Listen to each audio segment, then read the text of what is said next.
जी, तो the Arrow 2 and Arrow 3 missiles are more advanced than the Patriot system, with Arrow 3 being the most advanced of the three. कि patriot missile जो है वो भी mid range का होता है, वो भी अमेरिकन में आते हैं। एरो 2 जो है ये राफाल इंडस्ट्री है ये दूसरा राफाल है, ये एक तो फ्रेंच है, ये इसराइली जो है, ये एरो 2 और एरो 3 बनाते हैं। तो एरो 3 में सबसे ज़्यादा एडवांस है। The Arrow system is design to intercept ballistic missiles, के जो बैलिस्टिक मिसाइल्स हैं जिस तरह के ईरान इस वक्त फायर कर रहा है, जो सबसे तेज स्पीड के हैं और सबसे ज्यादा रेंज वाले हैं, उनको ये कवर करते हैं, इनमें आयरन डोम के काम छोड़ देते हैं।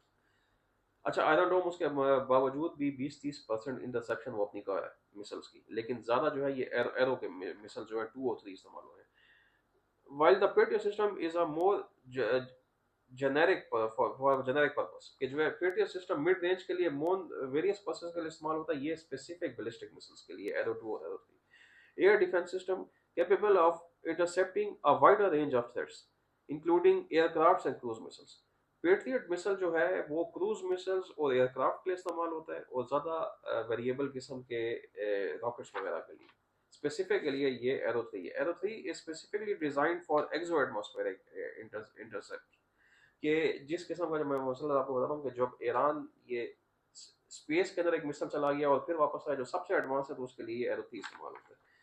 Meaning if meaning it can destroy missiles while they are still in space, कि जब एक मिसाइल स्पेस में ही चला गया है, उसी के बीच में ये जाएगा और स्पेस पर जाकर उसको मारने की कोशिश करेगा, offering the best protection against long range ballistic missiles. इसकी मैं आपको ये जो इतनी कहानी सुनाई, आपको लग रहा होगा कि मैं ये तारीफें क्यों कर रहा है इसराइली मिसाइल की, ये मैं आपको क्यों कर रहा हूँ।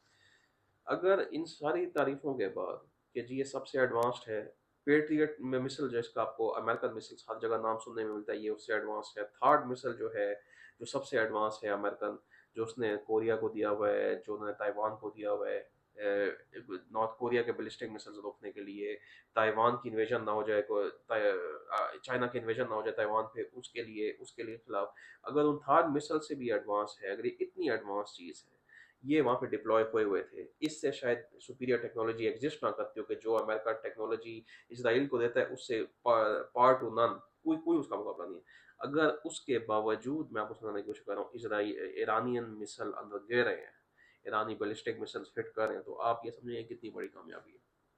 इसका मतलब है कि किसी किस्म का लोग सिर्फ आयरन डोम का नाम ले रहे हैं, तो आयरन डोम का नाम लेने से वो बात को छोटा कर रहे हैं। ये उससे बहुत बड़े मिसाइल्स हैं जो मिड रेंज और एक्सो स्पेस, उस स्पेस के अंदर जाके जो इंटरसेप्ट करने वाले मिसाइल्स हैं, बैलिस्टिक मिसाइल्स के लिए स्पेसिफिकली बनाए गए हैं। अगर वो भी नहीं रोक पा रहे, तो फिर आप